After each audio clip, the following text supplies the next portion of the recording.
Hi, I'm Ashley, a marketing executive at Palmer & Company, just turned 28 last month and thought I had everything figured out.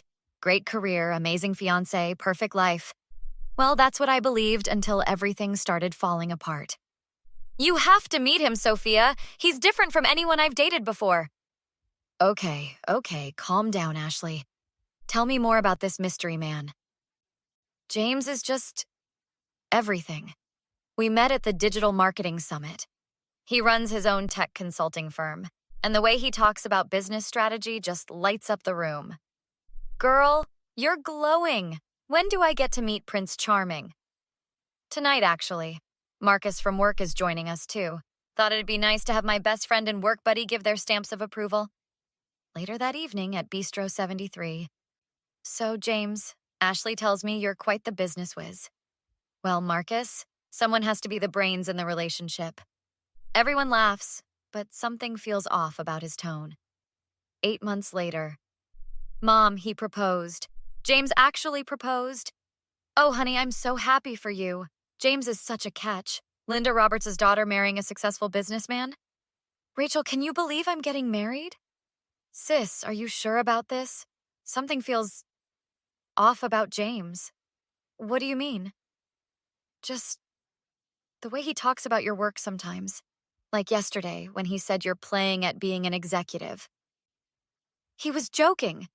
James supports my career completely. Does he, though? Remember when he told everyone at dinner that you got your promotion because the CEO has a thing for blondes?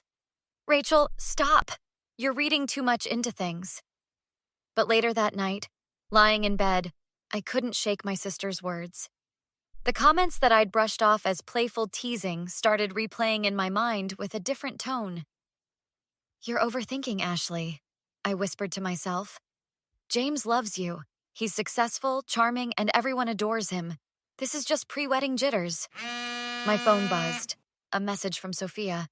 Hey girl, we need to talk about something. It's about James. I stared at the screen, that uneasy feeling in my stomach growing stronger.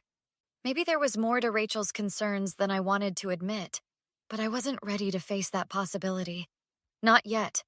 Not when everything was supposed to be perfect. I stared at Sophia's message, my heart racing.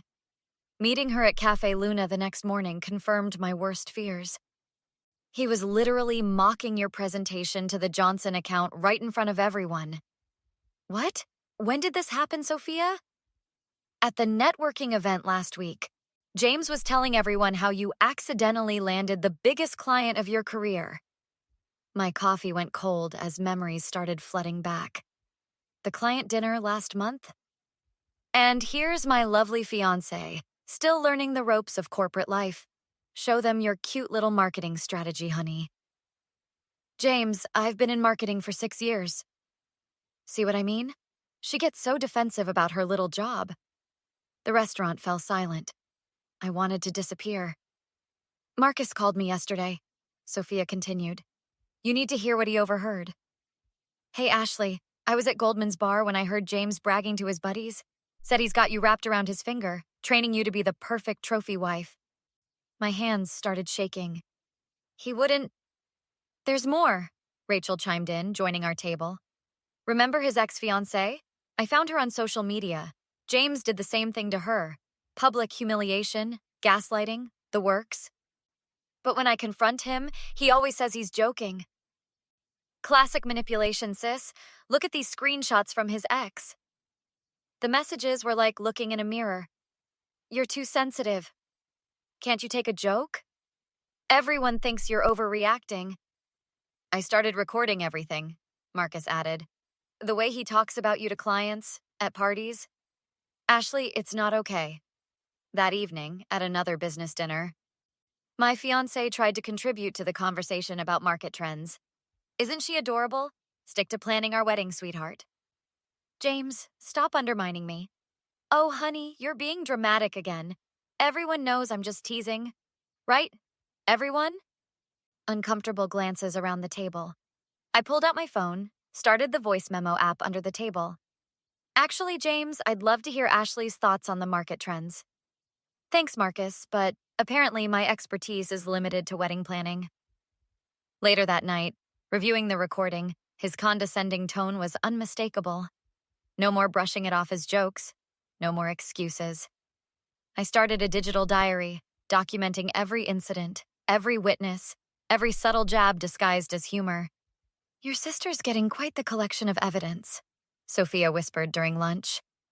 "Rachel's been talking to his previous business partners, too. Seems like his pattern of behavior goes way beyond personal relationships." I could feel my hands trembling as I checked my presentation one last time before the company-wide meeting. "Ready to showcase your little PowerPoint, sweetheart? This is a major project proposal, James. I've worked months on this." Oh, the board members love a good laugh. The conference room filled with executives, including our CEO. My heart sank when James took a seat in the front row. "As you can see from the market analysis, honey, maybe explain the basic concepts first. Not everyone had daddy pay for their MBA." Nervous laughter rippled through the room. I gripped the podium tighter.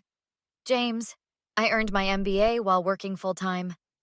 And speaking of earnings, tell them about your creative budgeting approach." My phone buzzed. Messages from an unknown number. "Hi, Ashley. I'm Katie. I was engaged to James 2 years ago. We need to talk." I arranged to meet her at Moonlight Coffee the next morning. When I arrived, Sophia was already there. I texted her for backup. "He isolated me from everyone," Katie explained. "Said my friends were jealous, my family was controlling. Sound familiar?" "Did he also make fun of your career? Sabotage your presentations?" "Yeah, that's his signature move."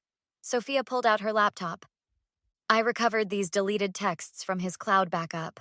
"Look, he's been messaging everyone to help you learn your place." My office phone rang. The CEO wanted to see me. "Ashley, your project proposal was solid, but James came to me with concerns about your stability." That evening, confronting James in our apartment, "You went to my boss? Someone had to protect the company from your emotional outbursts. I found the gambling receipts, James. The hidden credit cards." His face darkened. "Watch yourself, Ashley. One call from me and your precious career." "Is that how you handled Katie, too?" "You've been talking to that psycho? Listen carefully. You're nothing without me. Your job, your reputation, I own it all." Marcus called right after. "Ashley, he's been spreading rumors at the country club, claiming you're having a breakdown. But I've got recordings. All of them." The pieces were falling into place.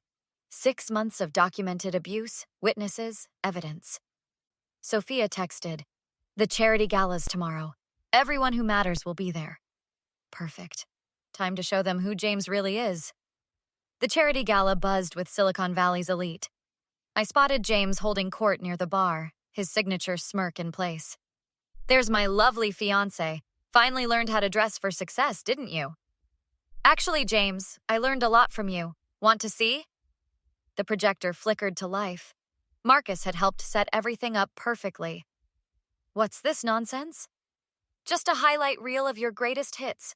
Look, here's you telling the CEO I'm unstable." The room fell silent as the recordings played. James's voice filled the space. "She's nothing without me. Just a pretty face playing executive. Turn that off." "Oh, wait. Here's my favorite part, you bragging about your gambling wins. Funny how those turned into massive losses, right?" "You're making a scene, Ashley." "No, you made the scene. For months. Years, actually. Right, Katie?" Katie stepped forward from the crowd. "Remember me, James?" "And me?" Another woman emerged. "Sarah, your fiancé from Seattle." James lunged for the projector. Marcus blocked his path. "Those recordings are private." "Like the private meetings where you tried to destroy my career?" Sophia distributed USB drives to the board members. "Full documentation of everything? The harassment, the gambling debts, the pattern of abuse?" "You crazy butt!" "Careful, James. The CEO's right behind you." "James, we need to discuss your future with the company. Now." 3 months later, my promotion to VP of Marketing made headlines. James's gambling debts became public knowledge, his company collapsed, and our support group helped 5 more women escape similar situations. "Ashley, The domestic abuse awareness program you started is changing lives, Sophia mentioned during our weekly lunch. We've had 20 women come forward already, Katie added. James did us a favor. He showed us our strength. My phone buzzed. Another message from James, broke and blacklisted. I'm sorry, I can change. Delete.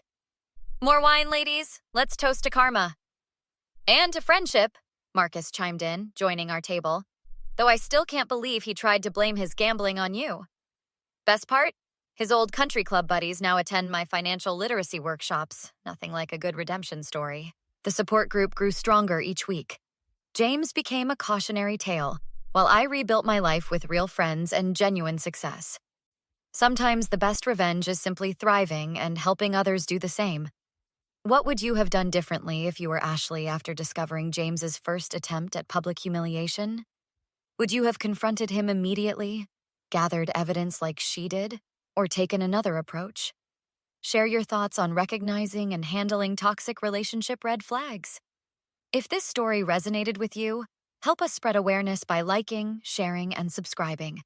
Your engagement could help someone else recognize toxic patterns in their own relationships.